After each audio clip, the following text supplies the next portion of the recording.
Back to the presentation. Just tell me, how do I go about it? Flipping the slides.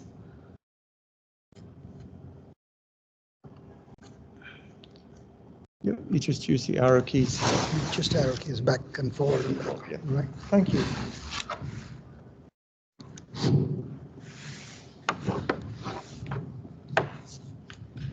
Thank you, Daryl, and I'm very grateful to AUSN for giving me this opportunity to reflect on some of my experience, and this is also a part of my going to be a part of my PhD thesis in the days to come. And I also would like to take this opportunity to welcome all the fellow students and those who all are affiliated to AUSN, to this beautiful city of Tarzana in Los Angeles. Tarzana is, you know why the Tarzana was named after? What was the reason? Why Tarzana?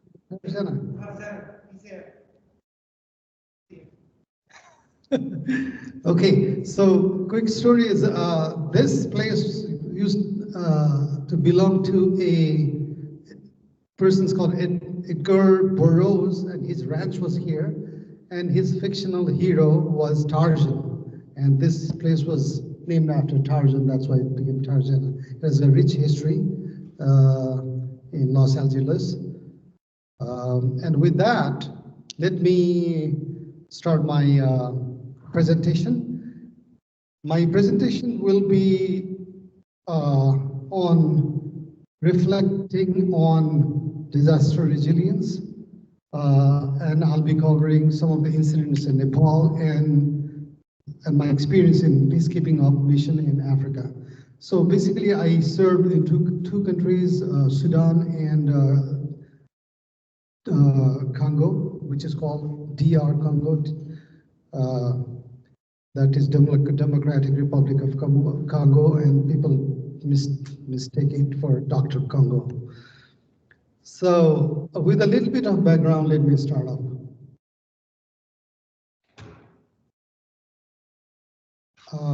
The earthquakes are endemic to Nepal because of its geology, and major tremors occur every 70 years, which differs from every 70 to 90 years. And similarly, the case here is about Congo, and which is exposed to a number of hazards, including volcanic and limnic eruption, earthquakes, flooding, and drought. So, as we know that disaster is a situation of large-scale damage, injury, and death. These disasters can be for natural cause, man-made, and now we have come up with a combination of those two, which is called hybrid. So human being make a ripe situation, and the natures give into what we make. So, and then we've come up with a hybrid kind of disaster. And these whole disasters overwhelm the resources, and often it necessitates external aid because the local community or the individual country may not be able to provide the sufficient response to the damage and destruction that has taken place. And while human response has contributed to developing a new field of disaster ethics, this disaster ethics much remains to be done to promote ethical action during disaster planning, research, and especially responding. So what I'm trying to say by this is, when we are responding, even if there is a very clear plan, well, we say that, okay, we got to be a little bit unbiased in our approach, everything. But actually, when we respond, there is inherently be going some kind of pitfalls, shortcomings, or the response not intended the way it was intended. So with this little bit of background, Redinho, para. As part of the introduction, what I have to say is, dealing with change or loss or gain is an inevitable part of life, be it a disaster or war. How we deal with these problems can play a significant role in not only the outcome, but also the long-term psychological consequences. I've taken two examples to this. One is US's so-called vaccine apartheid and Taiwan's rebuffing Beijing's help during recent earthquake. So when you have an apartheid kind of situation or alleged apartheid, you have your say over the resources that you are going to give it to other countries. And you say that, okay, it's us first and then you later, or they first and them later. So this is the situation we don't want to see, but it happens anyway if there is a crisis. And the Taiwan's rebuffing Beijing's help during this recent earthquake, what I mean to say is there's a country who is really willing to give help, and the country said, no, I don't want your help. For social reason, for political reason, for so many, it could be with so many other reasons. So this sets the tone for studying socio-political attitudes of that country.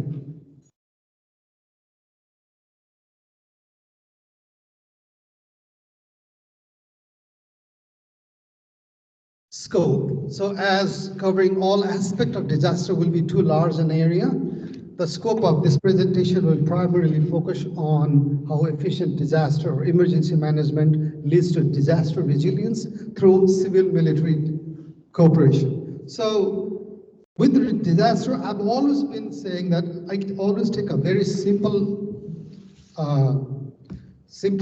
example of resilience. What is resilience, especially when you're talking about emergency management, is just like this paper. We fold it, we crush it, and then does it have ability to go back to its normal previous form? If it can go, that's a good resilience, right? And we expect even better outcome after the response is provided in that particular area, especially during emergency. So what is resilience in disaster? Psychologists call resilience or an ability to cope with a problem and setbacks. And I always try to add a little bit of a more line to that. That is to be able to come back even better. So, that is evident with some of the wars in the world, where there was a big war, loss of life, loss of economic loss in a huge scale, yes. But there were instances where the community or the country were able to work so hard that it came better. The case I want to take is the country Japan. So it is good, but after the loss with that bombing of Hiroshima and Nagasaki, now they seem to be doing even better. So disaster resilience is everyone's business and is a shared responsibility among citizens, the private sector, and the government. Increasing resilience to disasters require bold decisions and actions that might pit short-term interest against long-term goals. Enhancing the nation's resilience to hazards and disasters is a laudable aspiration. So type of natural disaster, I've already covered it. It's human, and then it's a nature, and both of them. It's so hybrid. And I have a list of those kind of disasters: floods, droughts, cyclones, tsunami. We are all aware of this kind of disasters. So hybrid is the case of hybrid disaster could be global warming. So we countries, and we make a situation which is ripe for something to happen, and that takes place as global warming with the depletion of ozone layers in atmosphere. And there are so many other examples. Could be like temperature or even floods. There are like dozens of other examples. Effect of disasters. Disasters not only do enormous damage, cause death, destroy food structures, spread disease and endemics, and create unemployment, but they unsettle the entire rhythm of the community, state, or the country for a long time. So effects for me is economic cost is there, but I can see as something that can be replenished. One way or the other. The only thing I'm more concerned about is human loss. That can't be replenished. And the other thing is, like in the case of Middle East, like there was an issue, problem in Syria, in Afghanistan, where there were so many precious artifacts were destroyed, stolen, or mismanaged. Those kind of artifacts that can never be replenished. So we got to, and that sets a very negative tone to human being, because that kind of deprives us from our history. It kind of tends to us to believe, let us forget that who we were. Ethics and disaster. The underlying question is, where does disaster gets intertwined with ethics? The answer is not easy, but I deem it converses somewhere at resilience. The ability to bounce back at its normalcy at the fastest pace possible, restoring the dignity of human life without any reservation or bias. So again, I'm coming back to the same point. Whenever we're responding to disaster, there should not be any reservation against any community, race, or people from different walk of life. It has to be done without bias. So this is the picture I always want to show to my audience, because if we are biased, this kind of thing happens. Innocent lives are lost, because this is one of the pictures when one of the immigrant boat capsized and the small baby died. So, and because that boat was not allowed to dock at the port, that's why so many lives are lost.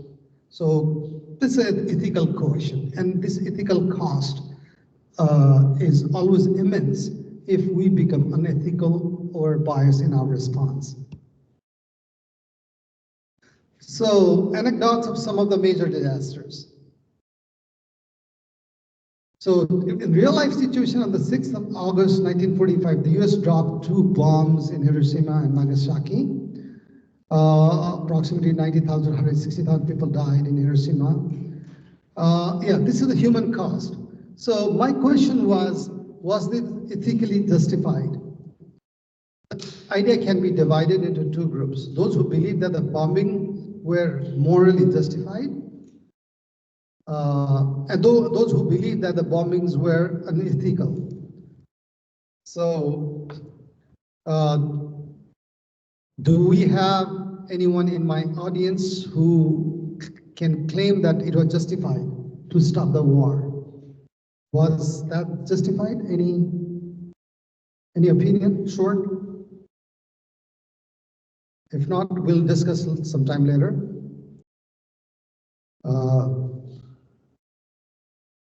So, sometimes when there was a justification for any kind of violence or man-made disaster, and then things seems to be justified in the long run, short run, but in the long run, it could be the other way around. So we got to be a little bit careful as how we see it. economic costs, there are billions and billions of economic costs of disaster. So global disaster in 2017 cost 306 billion. And then with, you know, that the with the COVID-19, the economic cost was about more than $1 trillion, and it's still ongoing. So this is the one picture that I took when I was in Africa. I move forward with this. The COVID-19 economic cost of COVID-19 was a little blurry because it's still ongoing. People are still suffering, and economic cost is still taking its toll, still now. Here, with this in the backdrop, my personal assessment is that we could have saved at least approximately 50% of human and economic loss if we had learned the lesson well. Somehow we failed to learn this and other crucial lessons that have been identified in other action reports for decades. So some of the questions for brainstorming is it true that lessons recur? What lessons are persistently identified? And why do we tend to forget? Like, there were so many pandemics in the past, at least half a dozen of them, but we tend to forget. And even with COVID-19, we tend to kind of believe that it was not COVID there. So we are we as a human being tend to forget things very rapidly, very fast. So here, this topic is technology and resilience. So, you know, Nepal was struck by 7.6 magnitude earthquake, killing more than 10,000 lives in 2015. So, first of all, what technology does was, it happened on the other side of the globe, but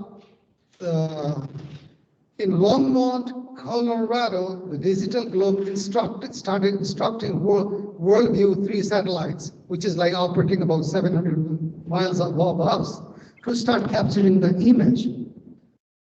So, and similarly, Red Cross and other likes began building a shake map and started coordinating with the responders on the ground. So even before the local people understood what was going on, some of the satellites or some of the ground station here in the United States started picking up the signal. And the entire earthquake was mapped within 48 hours. This is in Irangogo volcano, Congo. So I also had a close encounters with this volcano. Back in the backdrop, you can see this big mountain there, Irangogo, which is like, and there was like every now and then the volcano erupts, and there's a big settlements there on the lap of that mountain, and this lava was passing through right middle of the city. And in this volcano eruption too, you know, the tremors were mainly registered at this Bulengo seismic station. There were so many seismic stations around Irangogo mountain. And the death toll was only 47 at that time, but like there were about 14,000 homes were destroyed. What I am saying is that if the technology was not in place, I expect that, it is my guess, that about more than 5,000 people would have died in that incident. So here is a new buzzword coming to disaster, that is artificial intelligence. How we incorporate artificial intelligence into disaster or emergency management. You know, because this artificial intelligence isn't about just crunching the number of, we're following the algorithm, what happens next, and finding the answer. It's about understanding the human experience and using that understanding to solve problems and make our lives better. Artificial intelligence even now is at work. This is at work, but in a limited scale. But I'm sure it's the future. And AI's vast scalability provides an ideal combination that can help emergency management and response agencies. So what I'm trying to say is artificial intelligence kind of shows us the way as to say if there is a shortage of, if the government is sending resources in one particular area, artificial intelligence will be so quick to tell us that, hey, we have redundancy of resources in place A, that is not the place where you will be sending. We recommend you to say to place C.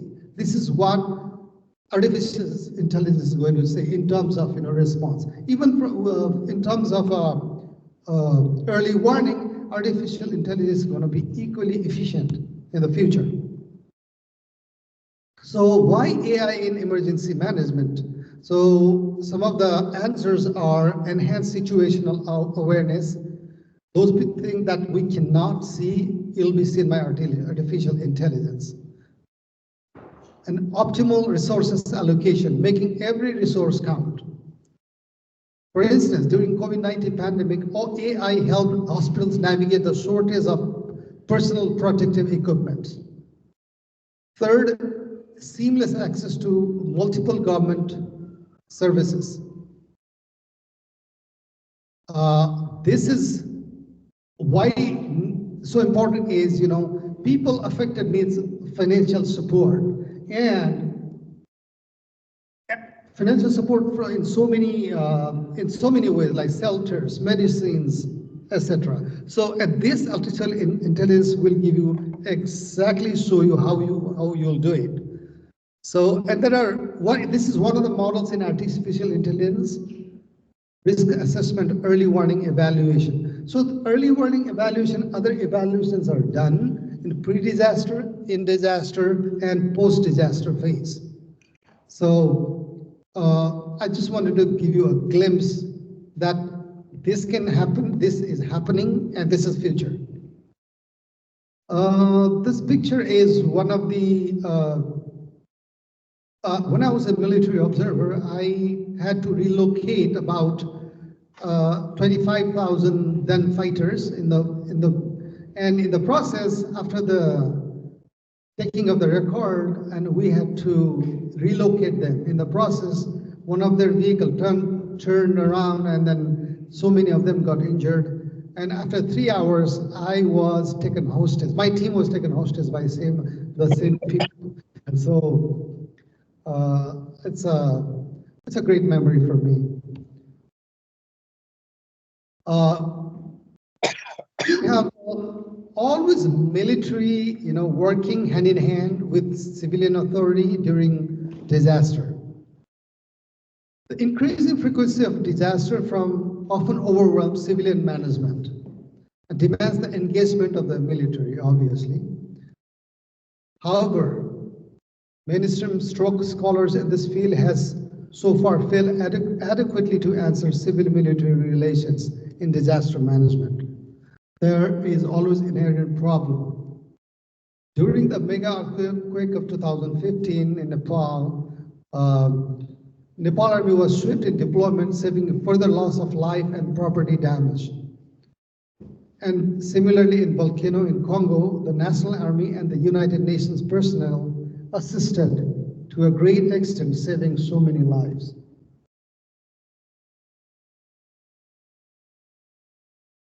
The involvement of military is indispensable because of some of the main reasons are, first and foremost, it shows to the public that the leadership or the political leadership is committed to a fast and efficient resolution of the crisis, or to divert attention from failed disaster preparation and prevention. The need to cooperate national asset in time of crisis. High degree of training, because military is the institution probably the only institution that has got high degree of training for such events, and they have got resources as well. And the other reason is the element of swiftness with which military can operate. Need of safety, security, including armed escort.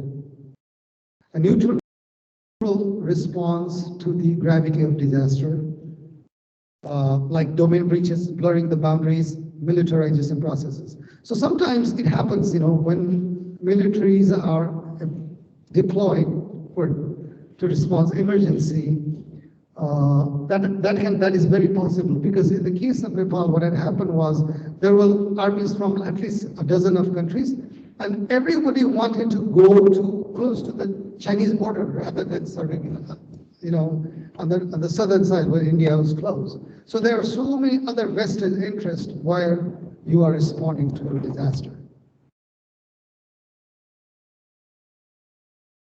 So why civil authority is so important is, and civilian authority will be the deciding authority, even if there is a civil military response, because it should be one window policy. Overall, it has the pool of major resources, and it has got the experts and expertise over the subject matter, and there is involvement of non-state actors like NGOs. And civilian government is always the crucial entity for crucial decision. With this, the way forward is to achieve progress. Concrete proposals involving all stakeholders should address the following issues: resolving normative problems of civil-military cooperation, improving operational and joint approaches, minimizing conflicts or incompatibilities with the humanitarian principles, and strengthening adherence to international standards, like Oslo guidelines on civil and military relations. Oslo guidelines clearly defines what and where armies should be mobilized, and it clearly defines their boundaries. Disaster resilience optimization. Both civil and military share many common elements, particularly in the organizational area. Operational actors intervene in both cases: police, firefighters, NGOs, etc. The problem of preparedness, logistical support, recovery, and disaster assessment are also often common. Yet in the end, each endeavor is driven by different operational logic and doctrine. Top-level support within an interoperability on operational level in civil-military relations is a precondition for achieving progress. Let's learn and not repeat the mistakes of the past.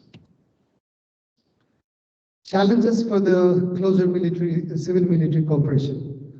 I'll just touch upon this: conflicting organizational identities, lack of common languages.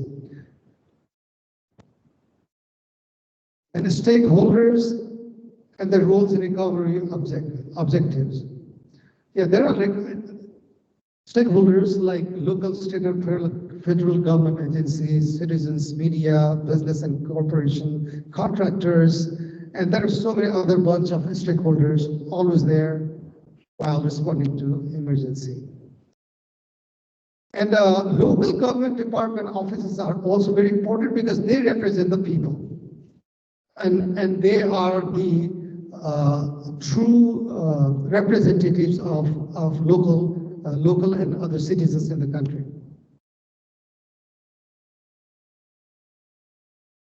I want to skip this. And the finance is also very important, because documenting disaster expenditures, tracking of reimbursable cost, financial tracking of grant applications are very important, because there will be inflow of billions and billions of dollars, and then if we cannot take a proper record and don't have financial expertise, we don't know how to disperse these financial assets we have, and it will lead into a big chaos in the long term. public works is also required for post-disaster damage assessment, like for restoring public water and sewer service, restoration of damaged infrastructure. Police and fire, we all know about that. The police is another important thing police can do is there will be like, let's say there are, 250,000 deaths, and police needs to record every death, and it has to be, documented. And if it is not documented well, it's going to give the country a very big problem in the long run, because, it has got a legal implication, and we kind of tend to overlook it, but it has happened in the past, because if it is not documented properly, what happened is, later on the record will come up as, okay, 5 people were disappeared from that area. We don't know under what circumstances the person died, whether he died under at the hand of police or at the hand of rebel or with the impact of the disaster. Those all needs to be accounted. So there's very important work at the hand of police.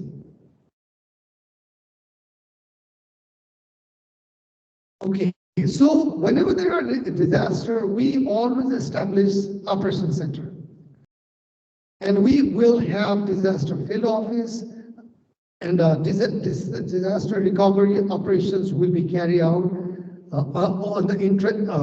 with the instruction from disaster field offices. And access recovery needs determine the level and type of damages, implement recovery programs, individual assistance, public assistance, and hazard mitigation grant program. These all are from field office and higher up. This is a very powerful picture. Whenever there's a disaster, this is I think famine of Ethiopia, I guess. And the picture after this, taking this picture photograph, the person who took this photograph didn't survive long. It was too much for him to see. So one of the important aspects that we need to consider is media during emergency management. No matter how efficient we are in responding to emergency, if we cannot have a control over media and have a right media management, the response can get out of hand. It could be counterproductive even if we do everything in the most correct way. And we have print media of print, radio, television, and disaster. And in conclusion, I would like to say that in today's environment where the emergency response mission space is expanding dramatically to include broader security responsibility, the ability to capitalize on experience and improvement of capacity is ever more important. There are no universal guidelines or principle for civil-military cooperation, nor can areas of responsibility be definitely allocated to civil and military partners. Instead, it is important to acknowledge that cooperation in crisis response is different from expeditionary civil-military cooperation in conflicts and wars. Artificial intelligence is definitely a helpful tool that helps both civil and military navigate their way to constructing peace to overcome a culture of fear, pandemic, and war. Let's learn from the past, adopt technology, be futuristic, and empathetic human being. There are bad days and good days. Crucial question is, are we resilient? So this brings to the end of my presentation. Thank you very much. Thank you, Casey. Thank you, and then I think it's very helpful, the fact for the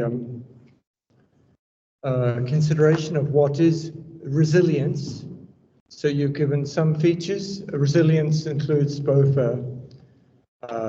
ethical aspect as well. How do we become resilient? To disasters to tendencies. You showed the picture of the refugee child, for example. How do we, to immigrants, the whole system to be an ethical society is really important. Angelica, you have a question. Come forward, come sit here, please.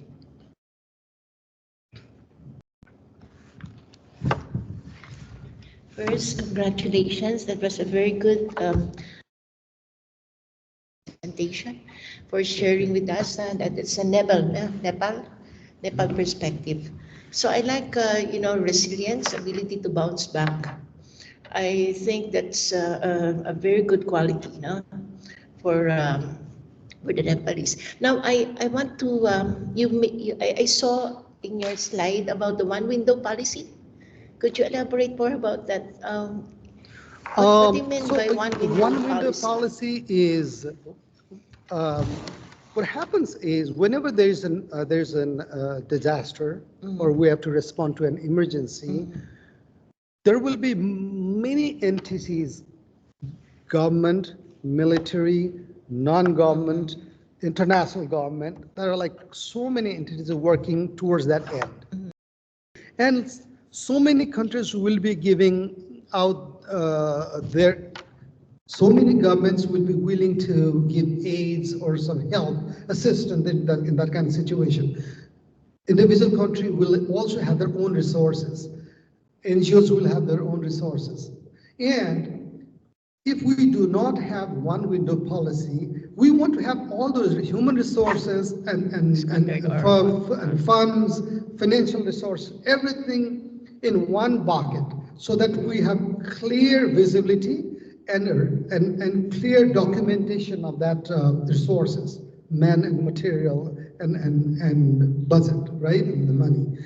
With that one-window policy, if we incorporate our AI, artificial intelligence, then it gives us a right answer and it can justifiably allocate those resources in the right place from the right body.